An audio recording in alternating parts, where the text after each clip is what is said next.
Hello garden friends. I'm out here in front of the barn, actually to the side of the barn, in part of the barn slope garden. And this area, I think I figured out probably early on this year that I was going to develop into kind of a white garden. Since a lot of the shrubs and the trees already in this spot have white blooms, and I chose those because I wanted the contrast against the dark red barn.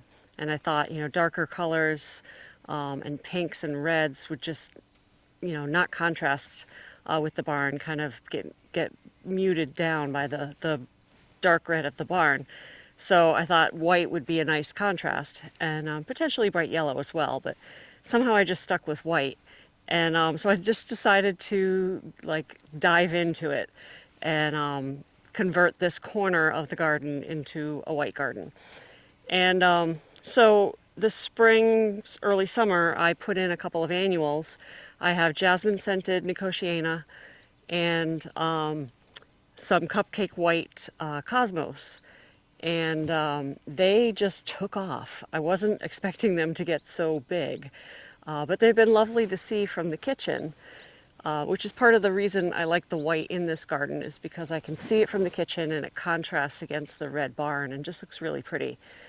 But you could see this glowing white mass up here with these two annuals. The rest of the shrubs have gone to green, and there isn't really much going on in here that is white.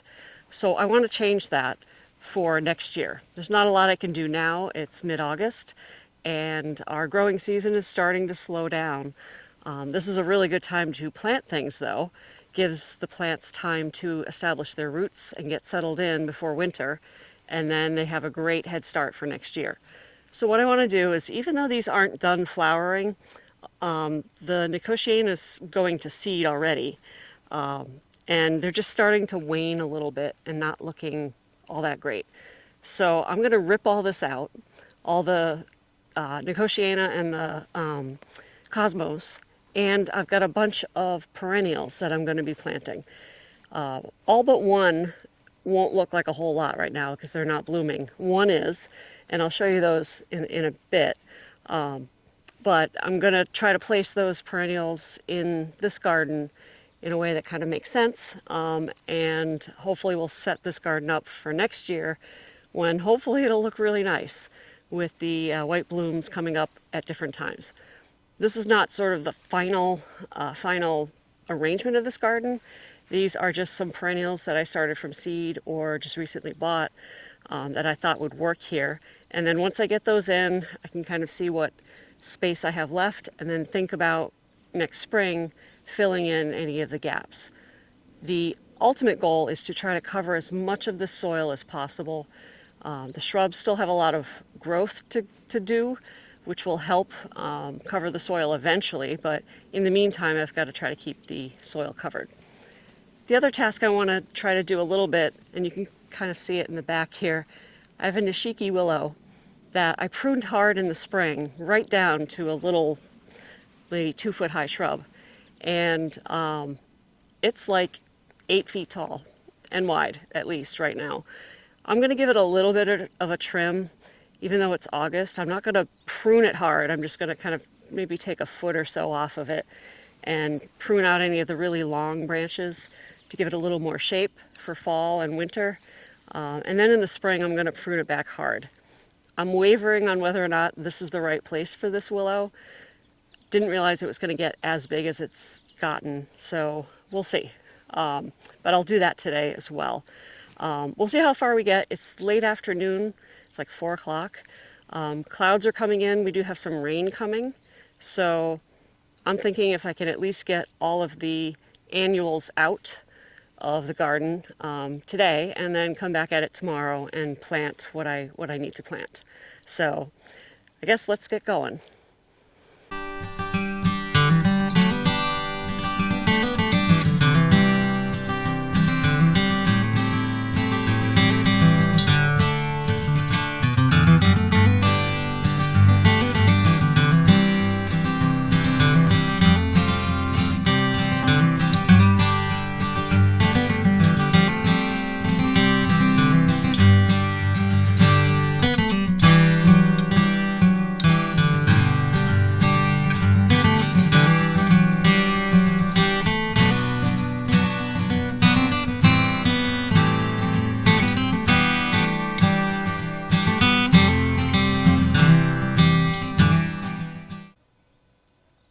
Well, quite a bit different with the tobacco and cosmos gone. As you can see, some pretty wide open spaces here in between the shrubs. And a Susie. Hi, Suze. Oh, Papa, you join me in the garden? Yeah, you good girl. So yeah, quite a bit of blank space between these smaller shrubs, which are going to grow to decent size, 4+ feet tall and wide. So these will eventually fill in probably half or 2/3 of that space. But in the meantime, need to put some more stuff in there. And I've got a few things. But first, I want to tackle this monstrosity. I probably should have pruned this earlier in the year, cut it down a little bit, but I'm just going to clean it up a little bit and get it to be so it's not so completely dominating this garden. Maybe, we'll see.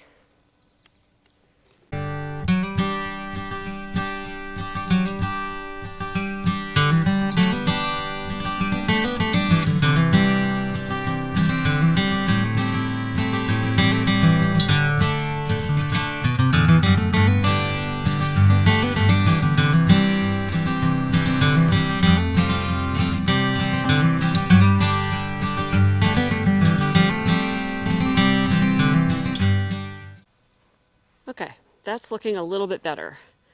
Wasn't a drastic haircut, but enough to make it look like it wasn't completely out of control. So next spring I will hack this way down, probably to like 3 feet. Willows are very forgiving, so it won't care. I'll do it when it's dormant, probably in March or April, before the leaves have started to pop open, and it'll get back to a manageable size. And then I'll try to see if I can prune it maybe like July, prune it down again to get it to a more manageable size. And if it continues to just not really fit in this space, then I'll move it. So one last thing before I go in for the day. I did place a few perennials in the garden, and these are just sort of, let's feel it out and see how they look.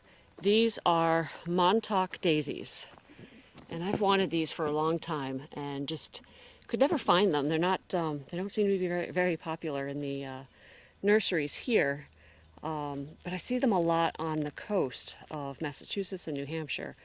They grow quite large, up to 36 inches tall, a couple feet wide, 3 feet, 3 feet wide, and they flower now, late in the season.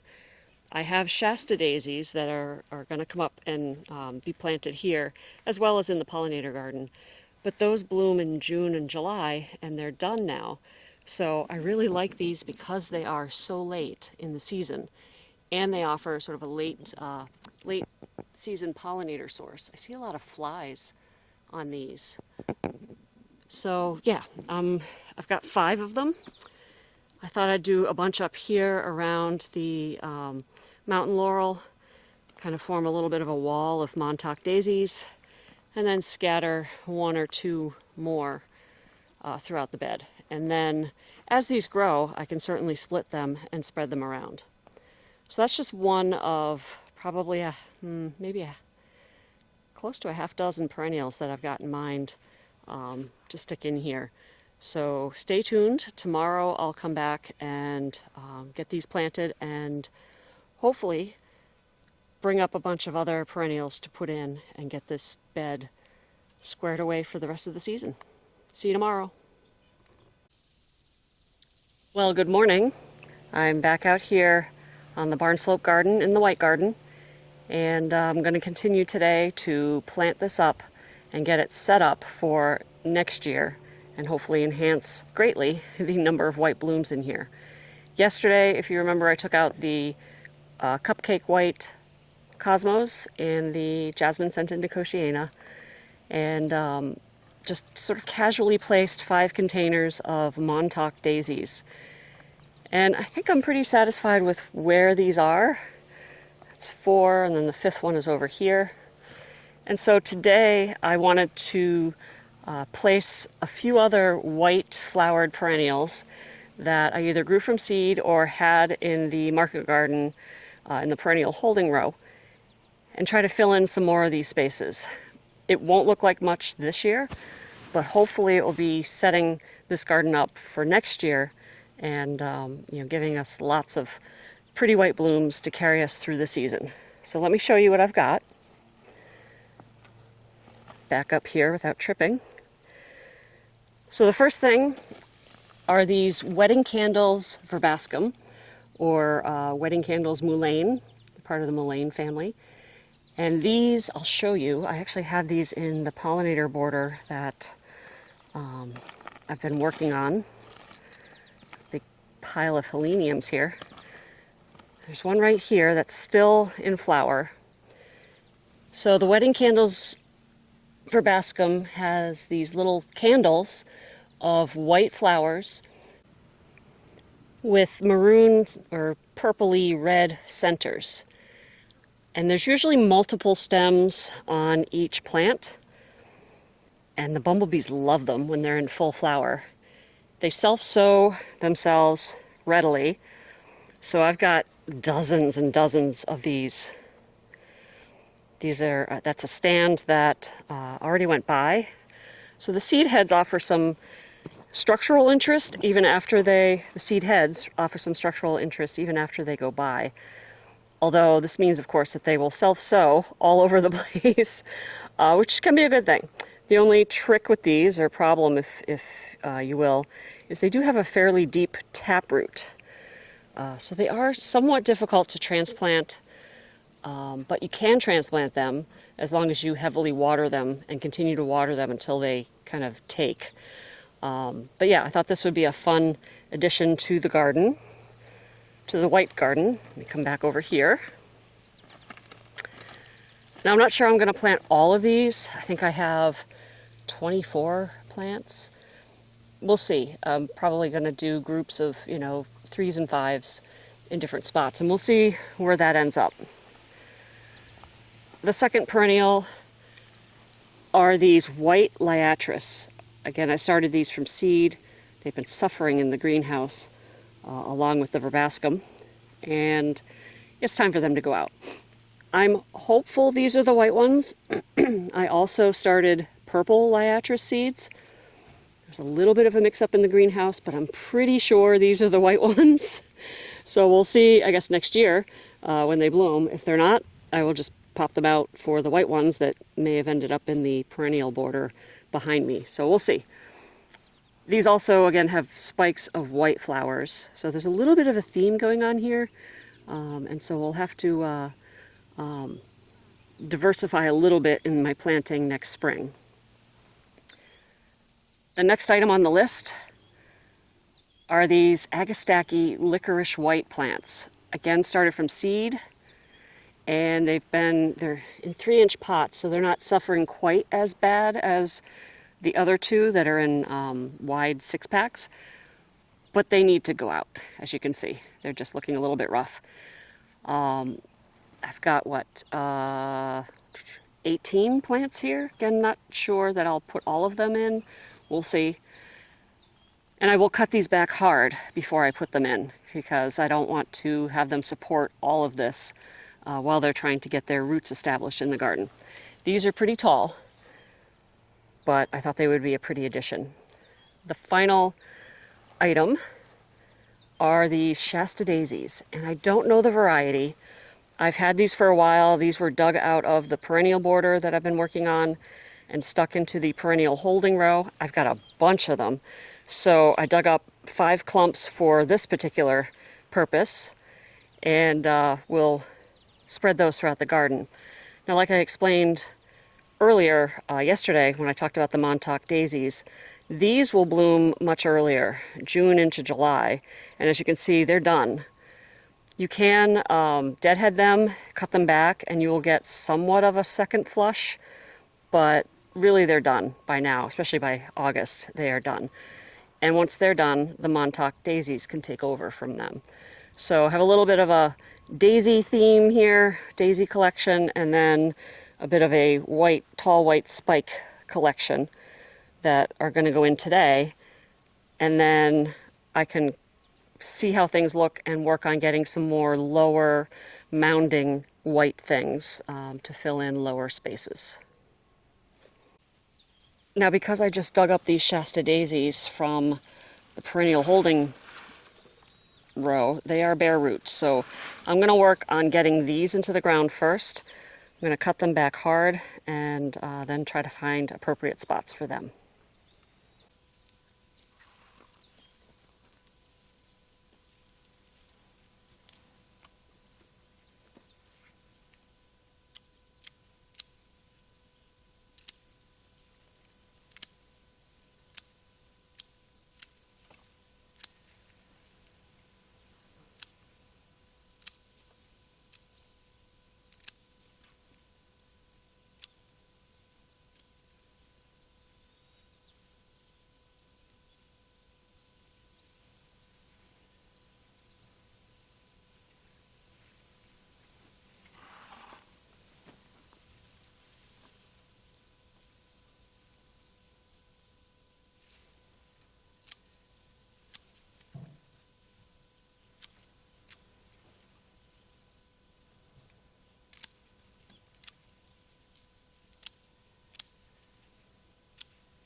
So I've placed a couple of clumps up here near the Montauk daisies, but not right next to it.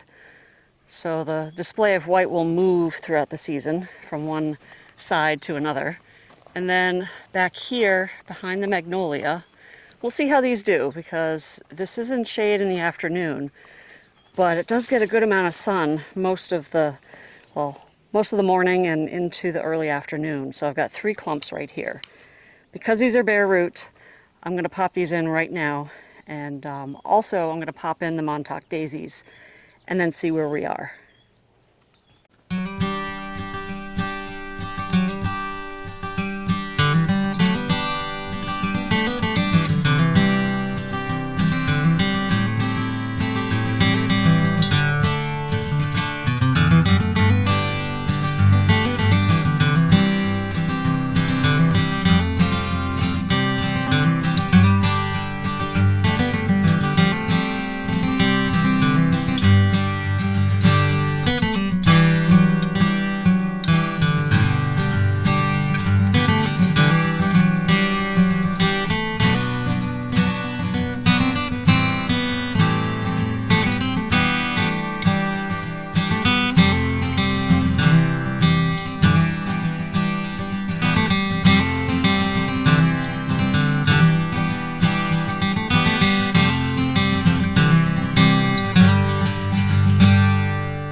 Montauk daisies planted, as well as the Shasta daisies behind and up there. Ooh, it's hot. I'm out of breath. And then over on this side, did the same thing. Put the Montauk daisies in there. And behind it, behind the magnolia, 3 clumps of Shasta daisies that hopefully will form a large spreading area of Shasta daisies. All right, so next I'm gonna just work on planting these other perennials. I was just gonna cut down this agastache, but there's a bumblebee availing itself of pollen, and I feel bad, but I'm just gonna have to cut these down. Maybe I'll just place the flowers over here and hopefully the bumble will figure it out. Sorry. He's right there. Or she. I don't know how bumbles work, but yeah, so I'm going to continue planting these and yeah, see you on the other side. All right, done planting for today. Mercifully, the sun just popped behind a cloud because it is really hot out here. Let me give you a quick overview of what I planted where. We'll start up in this upper corner here. This section I'm a little iffy about just because it does get more shade than the other parts of the garden, and once these rhodies and pieris grow up, it will definitely cast more shade. But for now, we'll throw some things in here. Some agastache, nice cluster. Actually, here's the lone surviving white columbine that I grew from seed this year. The rest just disappeared. So hopefully I can sow some more next year and get a little cluster of white columbine going in here. It's another grouping of wedding candles, and then the 3 big clumps of Shasta daisies, which are not happy with me right now because they have not been watered in yet, but they will shortly. Let me back up through the magnolia. Woo. I also forgot to mention that I grew a bunch of white lavender from seed and planted them along the edge of this barn slope garden. As you can see along this edge with the stachys lamb's ear. And they're actually getting ready to rebloom. And I did nothing. I didn't cut them back or anything. So this seems to be a very vigorous variety. This is Elegance White, and it's, I guess, the sister to Elegance Purple, which I grew from seed and planted around the front door landing area. Both are from Johnny Seeds. So I've got clusters of those all along the edge here. Some tucked in here, struggling a little bit. A few in here. And then along the main path edge behind the boxwood, there are bigger clumps of the white lavender, which I think look really nice. All right, so back to the main bed here. There's the magnolia. So the Montauk daisy, and in front of it have some of the wedding candles, verbascum, a big cluster of the white liatris, and then come around here to the side. And we have the big planting of Montauk daisies. Up one side, some wedding candles, verbascum. Down here, a cluster of the liatris, and behind that, some of the agastache. So the Montauk is surrounded by spiky white flowers that will flower in different parts of the season. And behind that, some more Shasta daisies, agastache, another Shasta daisy clump. So the big planting of Montauk daisies with some wedding candles behind it and a little group of agastache in front of it. So that is what I got done today. Now, unfortunately, we're not going to be able to see the fruit of this labor until spring, summer next year. But hopefully it will be what I expected. I do have a couple of other things that I may throw in here before fall. And I'll be sure to show them to you. I have some white creeping phlox, if I can remember which clump of creeping phlox is white. And I also have some snow in summer, and I'll put the name on the screen, the Latin name. Has silvery foliage and white flowers and is a nice ground cover. It would be nice to sort of tuck into and along the edges of this bed. So that is it for this bed for now. Well, I think that's it for this video. Thank you for joining me on this little redesign or planting up of the white garden. This is just the first step. Hopefully this fall I'll get a few more things in, and then next spring we'll see what we end up with and adjust accordingly. Hope you enjoyed this video. If you did, please like and subscribe to my channel. It really helps me out. So thanks for joining me. I really appreciate that you're here. We'll see you next time. Bye.